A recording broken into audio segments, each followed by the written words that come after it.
Hey everyone, welcome back to Curbside Consults, one of the podcast series of the New England Journal of Medicine NEJM group.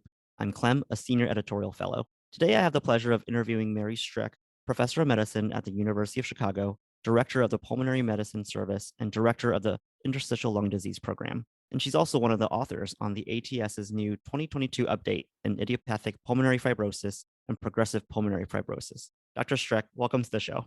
Thanks, Clem, and thanks for your interest in this topic. And before we get started, I did just want to thank the first and senior author for the privilege of serving, Dr. Ganesh Raghu and Dr. Kevin Wilson, and for their leadership and guidance as we created this guideline. Absolutely. And we appreciate all of your work into creating this guideline. Speaking of which, can you give us a glimpse into the process that went into it and who was all involved and what were some of the discussions that you guys had for this guideline? Sure, I'd be happy to. So this is a joint guideline from a number of different thoracic societies, but there is a formal process for submission that generally, because the authors are in the US, starts with the American Thoracic Society. So the proposal is submitted for consideration and then is approved by these international thoracic societies. And the scope is determined ahead of time, as are the questions. So later on, there aren't changes based on some new data or information that's acquired. Then a committee is formed and the members are approved and need to be without significant conflicts of interest. And this committee consisted of experts in interstitial lung disease. And because of the nature of making a diagnosis and treating patients with interstitial lung disease, it's a multidisciplinary body, including chest radiologists and histopathologists. And of course, we had a strong methodology team, as I said, under the leadership of Dr. Kevin Wilson. And we also have patient representatives who participated in all of the meetings and in helping us develop and make our recommendations. That's awesome. We have listeners of all different learning stages, but most of our listeners will be familiar with the entity known as idiopathic pulmonary fibrosis or IPF. But this guideline introduces a new disease that I think will be foreign for a lot of listeners, progressive pulmonary fibrosis or PPF. Can you sort of define this syndrome or disease for us and distinguish it for us from IPF? Sure. Idiopathic pulmonary fibrosis is a progressive fibrotic lung disease that's characterized by usual interstitial pneumonia pattern on CT and or histopathology and the absence of a known discoverable cause for the parenchymal lung disease or pulmonary fibrosis. Progressive pulmonary fibrosis is a diffuse parenchymal lung disease that can be due to a number of specific causes, including autoimmune-related interstitial lung disease, hypersensitivity pneumonitis from having had a bird or mold in the home. And in that case, there would be treatments that would be directed individually to the underlying cause of the interstitial lung disease. As we've defined progressive pulmonary fibrosis, it's one of these non-IPF interstitial lung diseases where over the course of the preceding 12 months, there's been 2 of 3 of the following criteria that have been met. Worsening respiratory symptoms, and by that generally we mean cough or shortness of breath. 2, physiologic or pulmonary function test evidence of disease progression, either a decline in the vital capacity or the diffusing capacity, or number 3, radiologic evidence of disease progression, specific findings that suggest there is worsening fibrosis. Great. Thanks for clarifying that for us. Are there specific diseases that are more likely to end up developing PPF? For example, you mentioned hypersensitivity pneumonitis as one of the causes of it. Definitely. So I was in clinic this week with a new resident who's interested in pulmonary medicine, and we talked about hypersensitivity pneumonitis, and he goes, well, that's the good one to have because you figure out what inhaled antigen it's due to and you remove it and then they do well.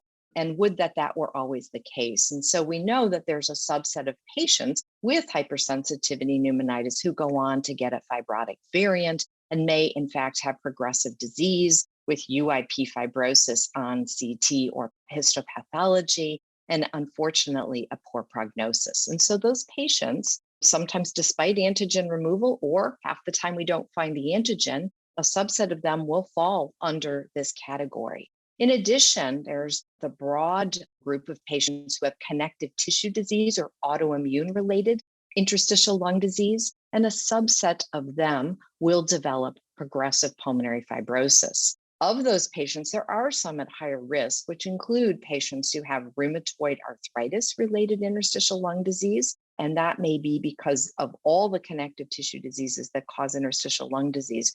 Rheumatoid arthritis is the one that is most often associated with the UIP pattern.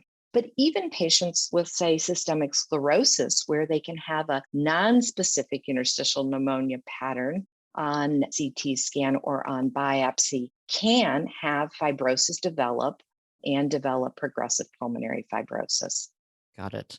And we will dive more into sort of PPF and the suggested management later on in our segment. But let's rewind a little bit and just review IPF for the listeners.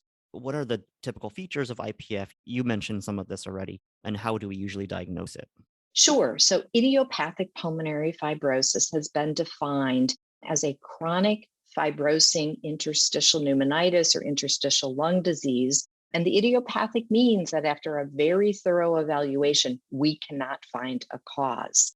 I would recognize a patient with idiopathic pulmonary fibrosis or IPF generally clinically as a patient in their late 50s, 60s, or older.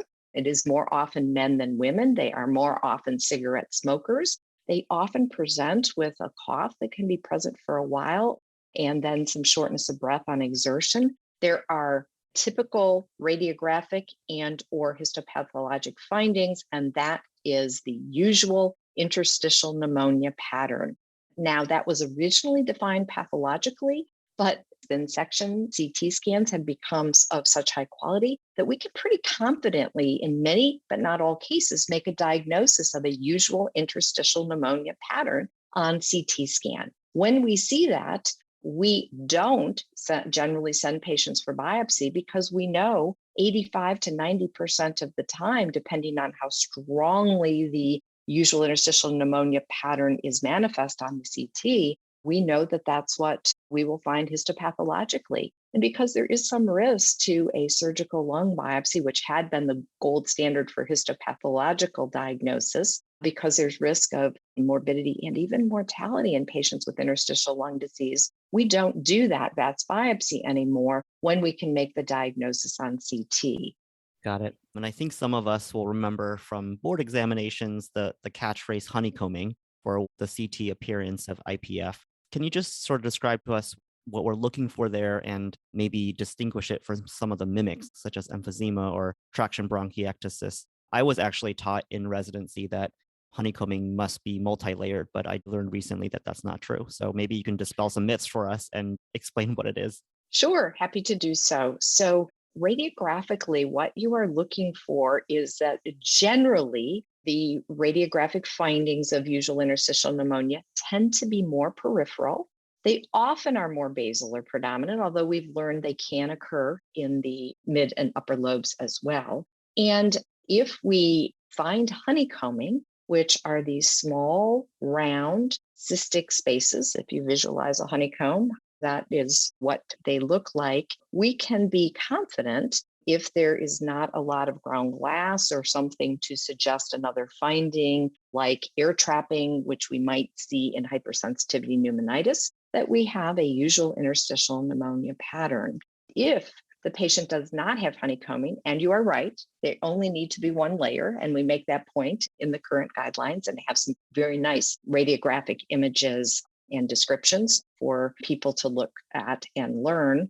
If you don't have honeycombing, you can also make a diagnosis of what we call probable UIP. Now, in fact, in this guideline, we talk about the fact that traction bronchiectasis and honeycombing are a continuum. And so what is happening is that the bronchiolar cysts in the setting of this usual interstitial pneumonia fibrosis collapse, and the fibrotic alveolar septae become collapsed, and then there's dilation of the terminal airways. And so you can actually scroll up and down on the CT and follow this traction bronchiectasis or bronchiolectasis, the tiny airways up and down. And at the extreme of this, at the edge of the lung, is the honeycomb fibrosis. So I don't know. I hope that maybe is helpful. Yeah, that is extremely helpful. And I don't think I've heard it explained that way. And that lays out a great framework for us to think about those changes. So let's say we have a patient who does have some changes on the CT suggestive of IPF, but not slam dunk for UIP pattern. And we as a team decide that biopsy should be obtained. What are the different ways that we can obtain lung tissue, and what are the ways we can make it very safe for the patient, or as safe as can be? You could add a transbronchial biopsy to that bronchoscopy. That is old school. And the pieces of tissue are so small that we generally don't recommend performing that procedure in most patients because it doesn't add to our diagnostic yield. And so we would then have been sending the patient off for a surgical videoscopic, so the incisions are small, but videoscopic assisted thoracoscopic surgical lung biopsy. And while that is a much smaller incision and a less invasive procedure than the old surgical lung biopsies, the lung that is affected by interstitial lung disease is rather sensitive. And so when the lung gets collapsed during that procedure, and then also perhaps the high oxygen levels that are used, and then the biopsy itself, patients can have an acute worsening following this procedure, and even mortality from that up to 2 to 5% of patients. And so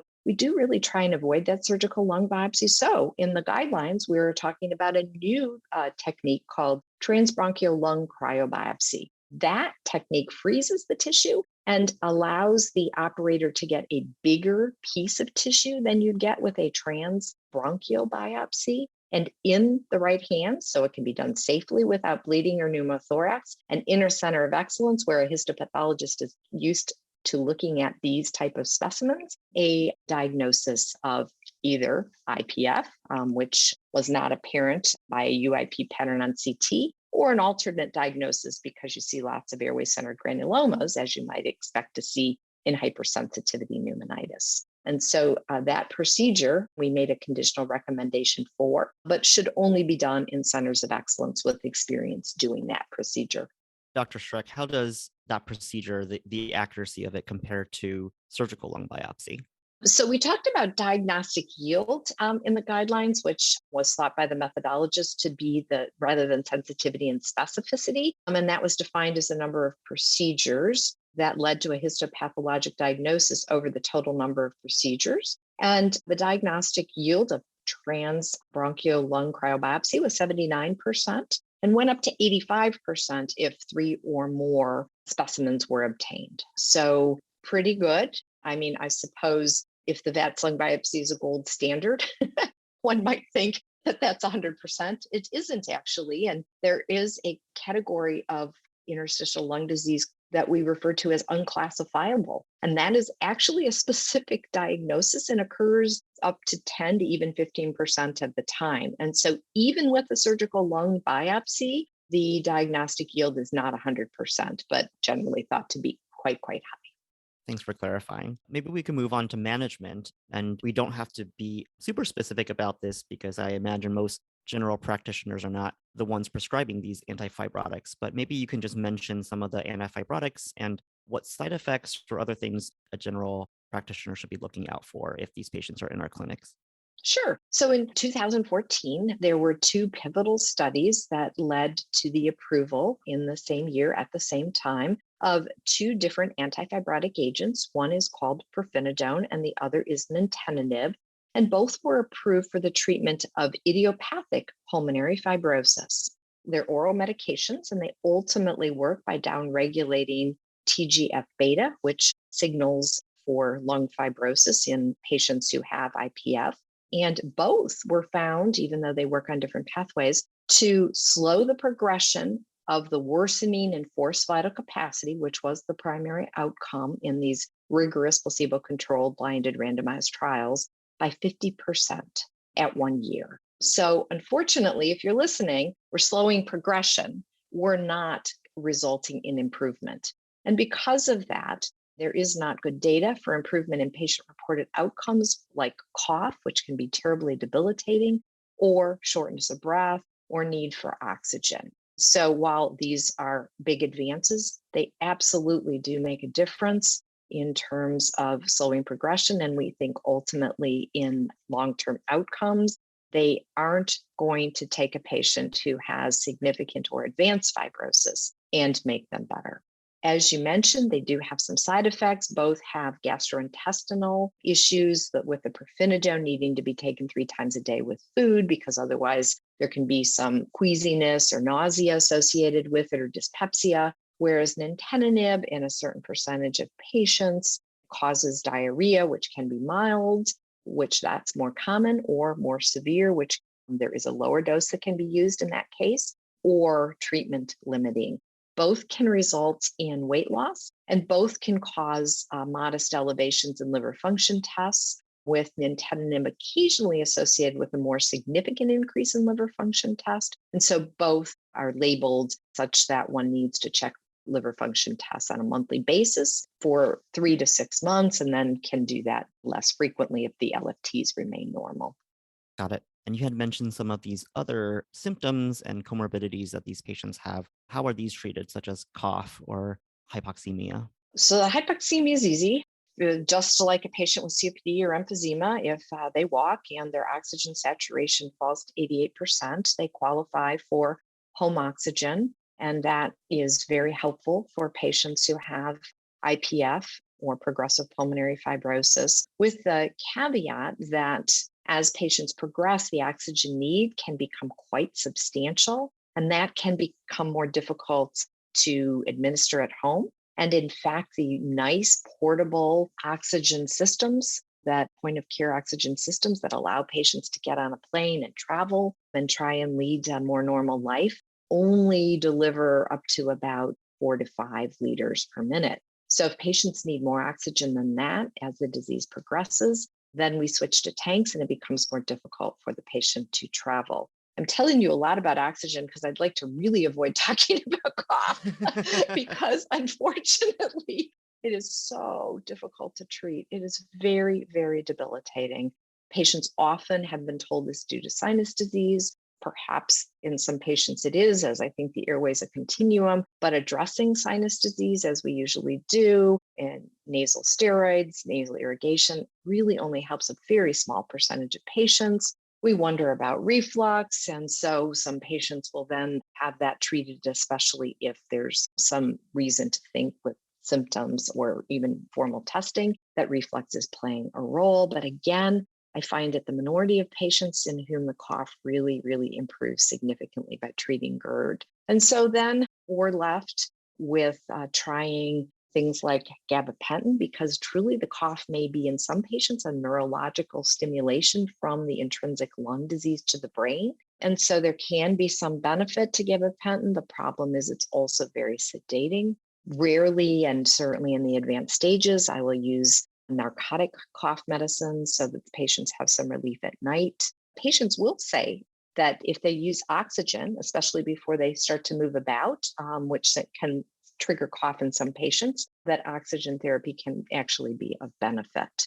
There was one study that was a post hoc analysis that suggested pirfenidone might have a benefit in a subset of patients with IPF with cough. And I certainly tell my patients that there was no demonstrated improvement in patient-reported outcomes in the trials with the antifibrotics. But I do have the occasional patient who will tell me, I feel a little better, my shortness of breath is a little better, my cough is a little better. So certainly one can hope that the antifibrotics might have a bit of a benefit, but we can't count on that. And so a lot more work needs to be done and is being done on looking at how to treat cough in patients with pulmonary fibrosis.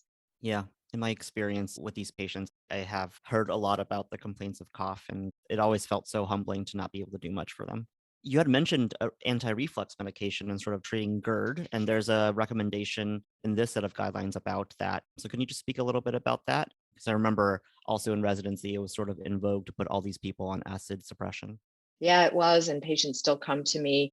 And when I ask them, did you have symptomatic reflux or did you? Oh, no. Well, how did you end up on the PPI? Well, my doctor thought it would be a good treatment for my IPF. So we did indeed readdress the issue of anti-reflux medications. and did a systematic and rigorous methodological review led by our methodologist into the literature on reflux in patients with IPF. And the issues are that the quality of evidence still remains poor, and that in most studies, patients were not prescribed anti reflux meds based on whether they had reflux, but were often prescribed uniformly, or the observational study was looking at all comers. And so, because of that, when we were doing the analysis, there wasn't good evidence to make a recommendation for antacids. And so there was a conditional recommendation for not treating empirically with anti-reflux meds to improve the IPF. Now, the caveat is if they have reflux, of course, we want to address that, because there is the thought that in a subset of patients, it might be that microaspiration is playing a role, even in airway and lung disease injury and fibrosis. I will say a number of these patients do develop hiatal hernias, and whether it's a chicken or the egg, whether they had that and that contributed to their fibrosis, or whether the fibrosis and the exaggerated respiratory efforts leads to an weakening and the diaphragm and development of hiatal hernia. Somebody with a large hiatal hernia, if their lung function and their fibrosis is not extremely advanced, I certainly would consider and send some of them for laparoscopic hiatal hernia repair. Thank you for that. And as a hospitalist myself, sometimes I've seen these patients admitted for what we call IPF flares. Can you just describe a little bit how we actually diagnose that and what we need to roll out before we call it that, and then how it's treated? Yes, and I want to thank you for taking care of these patients, because I generally do admit them to the hospital when they have a flare, or we also call it an acute exacerbation, because they're really sick. And so what we're looking for is a thorough evaluation to look for a cause of the acute worsening. Or do they have an infection? Okay, last couple of years, COVID would be one of the first things, of course, that we'd be looking for. Previously, it would have been influenza and or another infection. In addition, we're looking for thromboembolic disease, in particular, of course, pulmonary embolism, which is known to occur at an increased rate in patients with IPF.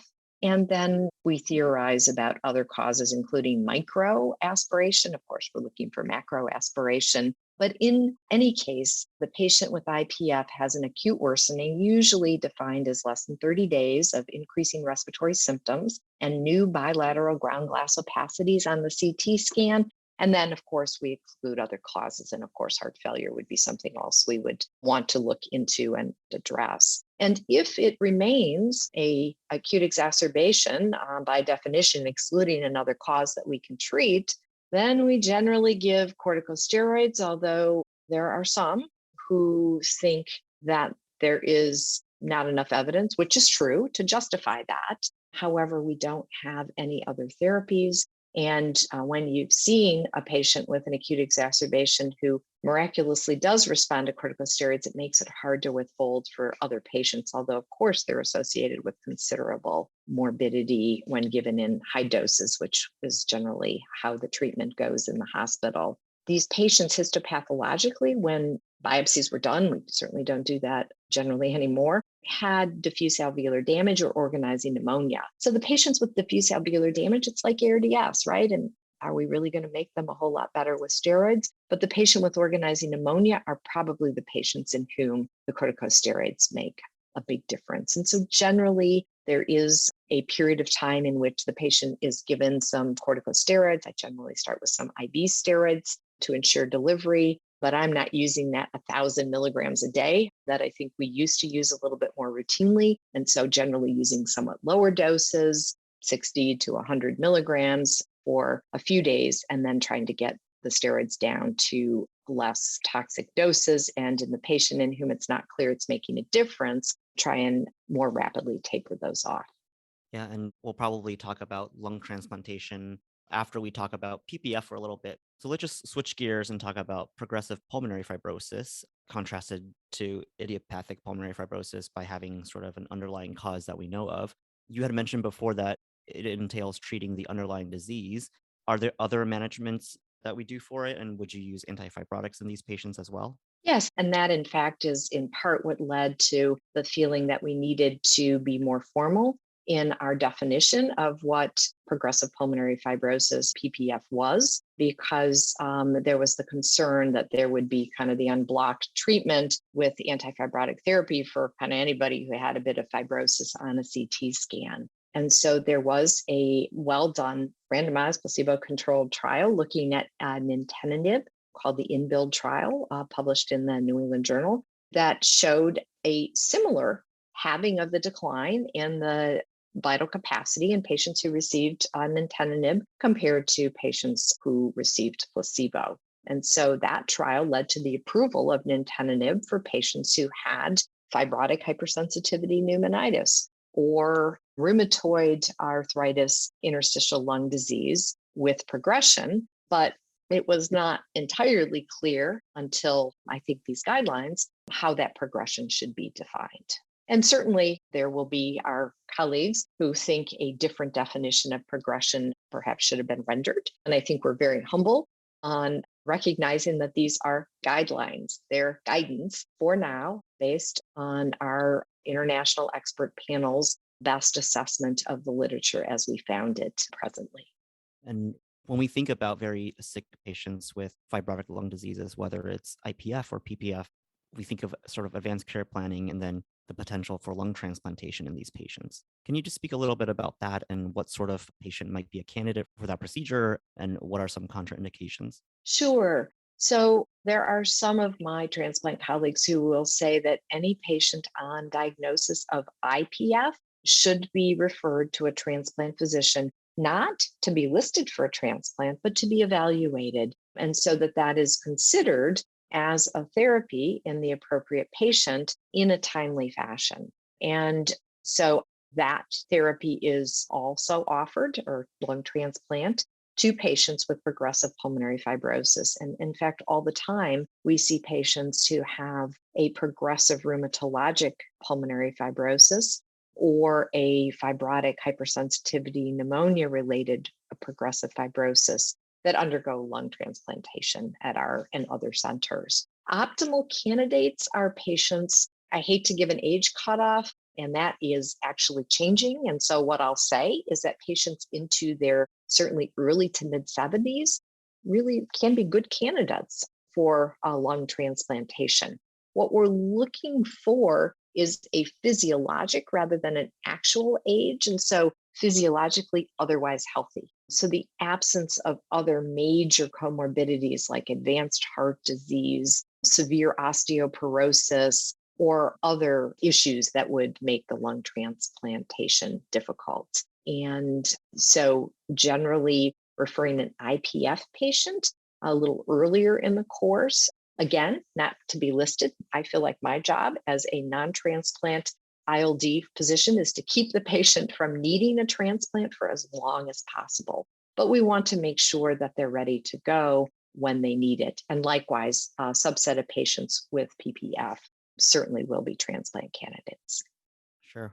And Dr. Strek, can you just give us a glimpse into the future and maybe what are some of the advances that are occurring in this field and what are the next hurdles that we need to jump to help advance the care of these patients?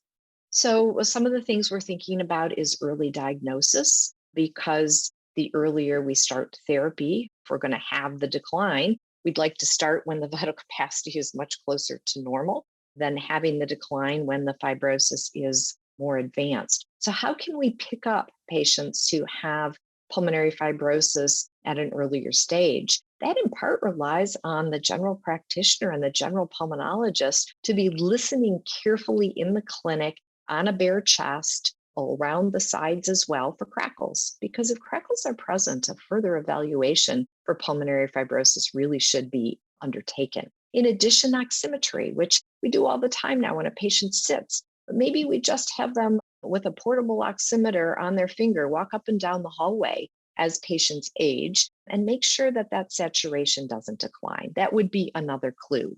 And then there are computer assisted and machine learning techniques that are being applied to CT scans once they're done. And as we're rolling out low dose CT scans for patients who are cigarette smokers at risk of lung cancer, we're really hoping that we can pick up some of these patients with early pulmonary fibrosis and intervene. But of course, we need better therapies. And there is lots of interest and a number of trials ongoing looking at additional antifibrotic therapies. I imagine it's going to be like chemotherapy or treatment for pulmonary hypertension, where we'll be using probably multiple agents that attack multiple pathways. My real dream is the prevention of pulmonary fibrosis, but that right now remains a dream. How that could happen is if we as medical care providers were able to prevent people from picking up a cigarette in their teens so that we had almost uniformly a population of non-smokers, because pulmonary fibrosis is in fact, like emphysema, a cigarette smoking related disease. So that is the hope for the future. Less pulmonary fibrosis, and that we do have is picked up earlier with better treatments.